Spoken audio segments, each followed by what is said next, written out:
Jonny, second in the world is obviously great, but I guess it feels like a bit of a defeat to you right now. Yeah, it is. I'm a bit gutted really, because it was so close, and when it is so close, you ask yourself questions. You know, what could I have done differently? Could have done this, could have done that, and I wanted to win. To be honest, it's simple. I wanted to win. I knew Alistair was struggling to get into it. I can honestly say he's literally done 4 weeks of training the whole year. He did 2 weeks of training in Sam Ritz and was already as fit as me, and then he hurt himself in Stockholm. And the only reason why he did do well in Stockholm and Hamburg and Kitzbühel because he's so good. Yeah, he's incredible what he's done this year. He shouldn't have raced. 2 weeks after Stockholm, he really hasn't run, and by not run, I don't mean not done sessions. I mean physically hasn't run. He ran on Thursday for the first time in about 2 weeks, I think, and. Yeah, and it was tough going into this race for him. You know, before the race, we was really nervous about it. Yesterday, we went for a run, and I could tell he was bothering him. I could tell it was hurting then, and he was just saying to me, "I really want to come here and just be healthy and fit." And it's been tough for him, so I think he's pleased it's all over. Did you sort of want to win it for him as well then? Oh, definitely I did. Yeah, and that's why it's even tougher to take because I wanted to win it for him and I knew going into it that Alistair wasn't in that good form, so I knew that Alistair was going to struggle. So I knew it was up to me really.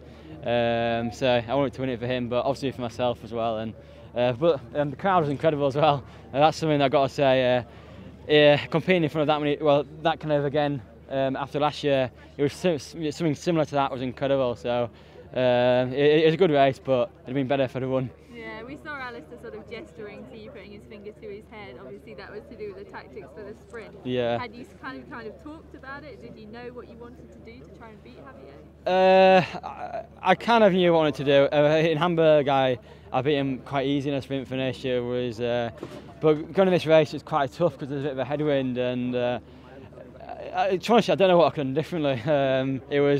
I gave my energy all down that finishing straight, and I was at that point that if he comes past me, I was in trouble, and he did come past me. So, yeah, and yeah, I keep wondering now what I could have done differently. But yeah, Javier is an incredible athlete. He worked hard on the bike, and he's got no weaknesses. And I thought his sprint finish was a weakness, but obviously not. Yeah, do you think maybe you went from a little bit far out? Maybe, but sometimes you go from far out, people give up, and you got to make it tough for them. But I don't know. I made him go on the front, and then he slowed down a lot, so I took it on. And maybe if we'd done it again differently, I could have been different, but it's too late now. So you and Alistair getting extremely angry on that bike again. What can you do to change that, do you think, the mentality of that pack? I don't really know, because it has been so good in recent races. A lot of people committed. Henry Schumann committed. The Australian guys were great. Alan Royal was great. Fabian was great. Alistair was great. Javier did as much work as everyone else. The two French athletes were the ones who really messed us up. I don't know why, because they're not going to run as fast as the ones behind them, so I don't understand, but yeah, it has worked so well in previous races, and it's frustrating for someone like Alistair who likes to race like he does, and but I suppose that's racing, isn't it, and that's tactics, and maybe they just weren't strong enough.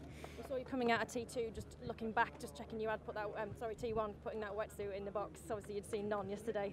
Was that on your mind as you were coming out? Well, last year obviously I got a penalty here, and I was desperate not to get a penalty, and I made sure my wetsuit was in my box at least 2 or 3 times, and I made sure I didn't jump on my bike too early, and made sure my helmet was in my box. I was just determined not to get a penalty, and I think on the bike I looked at the penalty box every time I came past it, and it didn't have number 2 on it, so I was all right. It's a lot to think about when you're racing as well. It is. The racing now is so interesting because the fast runners are coming from behind as well. So we want it to keep ahead, and it's great pure racing now. That's what we want. So it is a great race to be part of. Thank you very much. Congratulations. Thank you.